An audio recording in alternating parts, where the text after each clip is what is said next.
Le bonheur des uns fait parfois le malheur des autres, a-t-on coutume de dire. Pendant que les musulmans festoyaient, les non-musulmans, eux, éprouvaient d'énormes difficultés pour se déployer, mais aussi pour s'approvisionner en denrées alimentaires. Wivino Vandang et Guy Franklin Mangenga ont fait le constat. Libreville, une matinée pas comme les autres. Au boulevard Triomphal, pas de grande affluence. Les rouges et blancs se font rares. C'est à bord des BMW, mais que dis-je, des BMW pieds, que les populations se sont déplacées d'un point à un autre. Je me suis déplacé pour venir du boulevard en Kimbo et les taxis, il n'y avait pas de taxi. J'étais obligé de marcher, passer par Cocotier pour me rendre ici. Donc chaque fois qu'une fête des musulmans, nous sommes pénalisés.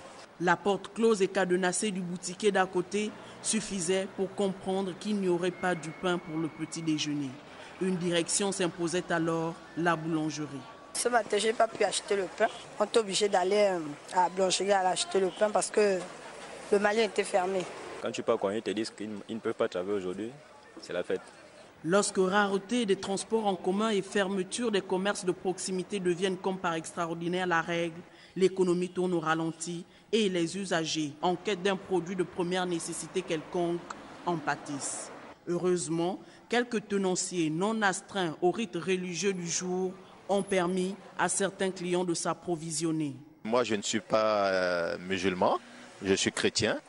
Et c'est une occasion pour moi quand même de faire un peu de recettes par rapport à cette période où les musulmans, les frères musulmans, leurs boutiques sont fermées.